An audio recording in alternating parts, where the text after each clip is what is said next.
അപ്പോൾ തിരുവോണ ദിനത്തിലെ പ്രേക്ഷകരെ തേടിയുള്ള നമ്മുടെ യാത്ര അങ്ങനെ തുടരുകയാണ്.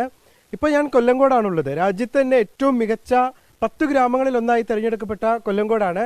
നമ്മൾ ഈ തിരുവോണ യാത്രയിൽ നമ്മൾ ഓരോ വീടുകളിലൂടെ അങ്ങനെ സഞ്ചരിക്കുമ്പോൾ ഒരു കർഷകനെങ്കിലും നമ്മൾ കാണണ്ടേ, പ്രത്യേകിച്ച് അവരുടെ ഒരു ദിനം കൂടിയാണ്. ഓണം എന്നൊക്കെ പറയുന്നത് കർഷകരെ സംബന്ധിച്ചിടത്തോളം വളരെ പ്രധാനപ്പെട്ട ഒരു സമയം കൂടിയാണ്. എന്തായാലും നമ്മൾ പാലക്കാട്ടെ കർഷക സമരങ്ങളിലൊക്കെ സജീവമായി കാണുന്ന ഒരാളുടെ വീട്ടിലേക്കാണ് ഞാൻ എത്തിയിട്ടുള്ളത്. ജിഷേട്ടാ ഹാപ്പി ഓണം. ജേട്ടാ ഹാപ്പി ഓണം. അതായത് നമ്മൾ ഒരുപാട് സമരവേദികളിലും ഒക്കെ കാണാറുണ്ട്, കർഷകർക്ക് വേണ്ടിയിട്ടുള്ള സംസാരിക്കാനുള്ള പല വേദികളിലൊക്കെ കാണാറുണ്ട്. അപ്പോൾ ഹാപ്പി ഓണം. എങ്ങനെയുണ്ട് പ്രാവശ്യത്തെ ഓണം? ഓണം വന്നിട്ടല്ലേ ഉള്ളൂ. ഓണം പറഞ്ഞു കഴിഞ്ഞാൽ കൃഷിക്കാരെ സംബന്ധിച്ചിടത്തോളം കൊയ്ത്ത് പണ്ട് കാലങ്ങളിലെ പോലെയല്ല. പണ്ട് കാലങ്ങളിലെല്ലാം നമ്മൾ ഈ പഞ്ചവത്സര പദ്ധതിയിലൂടെയാണ് ഡാമുകളും മറ്റൊക്കെ വന്ന്. പണ്ട് എങ്ങനെയാണ് ചോദിച്ചു കഴിഞ്ഞാൽ വെറും കാലാവസ്ഥനെ മാത്രം ഡിപ്പെൻഡ് ചെയ്തിട്ട് ആശ്രയിച്ച് കൃഷി ചെയ്യുന്ന രീതിയായിരുന്നു. അത് കർക്കിടക മാസം കഴിഞ്ഞ കർക്കിടക മാസം, ഇതിപ്പോൾ ചെങ്ങമാസമുണ്ടല്ലോ, കഴിഞ്ഞ മാസം പറഞ്ഞു കഴിഞ്ഞാൽ പണ്ടെല്ലാം വല്ലാതെ പഞ്ഞമാസമായിരുന്നു. പഞ്ഞമാസം കഴിഞ്ഞ് ഈ 1200 ആണ്ടാണല്ലോ ഇപ്പോൾ ഈ വർഷത്തോടുകൂടി ഈ വർഷം വരുമ്പോൾ ഈ ചിങ്ങം 1-ാം തീയതി മുതൽ തൊട്ട് ആണ് ശരിക്കും പറഞ്ഞാൽ കർഷകരുടെ ഒരു നല്ല ദിനം എന്ന് പറയുന്നത് ചിങ്ങം 1-ാം തീയതിയാണ് തുടങ്ങുക.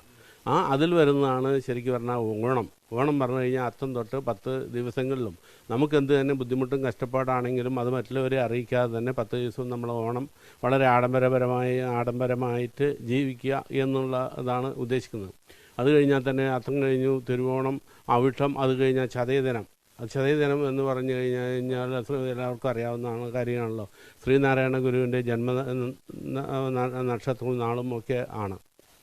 അതിൽ ഞങ്ങളുടെ ഈ ഏരിയയിൽ വളരെ ആഡംബരപരമായിട്ടുള്ള വളരെ ഘോഷയാത്രയും പല പരിപാടികളും നടത്താറുണ്ട്. ഈ പ്രാവശ്യം എന്തോ കാലാവസ്ഥൻ്റെ അല്ല, കാലത്തിൻ്റെ ഒരു മാറ്റം എന്ന് പറയുകയാണെങ്കിൽ പറഞ്ഞു കഴിഞ്ഞാൽ ചതയദിനം വരുന്നത് ചിങ്ങം ആദ്യത്തിൽ തന്നെ. സാധാരണ നമ്മുടെ ഓർമ്മ വെച്ച നാൾ മുതൽ തൊട്ട് ശരിക്കും കഴിഞ്ഞാൽ ചിങ്ങം കഴിഞ്ഞിട്ട് ഓണം കഴിഞ്ഞിട്ടുള്ളതാണ് ചതയം നമ്മൾ എടുക്കുക.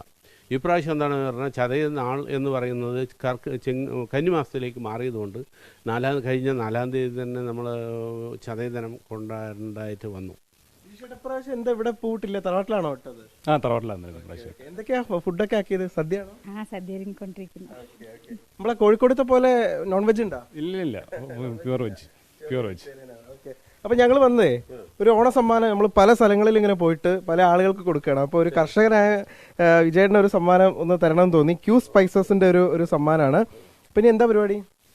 ഓണല്ലേ, അടിച്ചു പൊളിക്കാനെ. എങ്ങനെയെങ്കിലും പോകുന്നുണ്ടോ അങ്ങനെ എന്തെങ്കിലും? ഇല്ല, ഇവിടെ തന്നെ വീട് ഇവിടെയാണ്. അദ്ദേഹത്തിന്റെ തന്നെ ഒരു റിസോർട്ടാണ് നമ്മൾ കാണുന്നത്. ഭയങ്കര മനോഹരമായിട്ടുള്ളൊരു റിസോർട്ടാണ്. ഈ മലയൊക്കെ നമുക്ക് കാണാം, ഒരുപാട് സൗകര്യങ്ങളൊക്കെ ഉണ്ട്. അപ്പോൾ അവിടെയാണ് അദ്ദേഹം താമസിക്കുന്നത്. അപ്പോൾ നമ്മുടെ വാർത്തായാത്ര ഇനിയും തുടരുകയാണ്. ഒരുപാട് വീടുകളിൽ ഒരുപാട് പ്രേക്ഷകരെ നമുക്ക് കാണാനുണ്ട്. 24ന്റെ പ്രേക്ഷകർ ഞങ്ങൾക്കൊപ്പം തന്നെ തുടരുക. ഒരുപക്ഷെ നിങ്ങളുടെ വീട്ടിലേക്കും ഇതുപോലെ സർപ്രൈസ് ആയി ഞങ്ങൾ വരും. അപ്പോൾ പ്രേക്ഷകർ ഞങ്ങൾക്കൊപ്പം തന്നെ തുടരുക.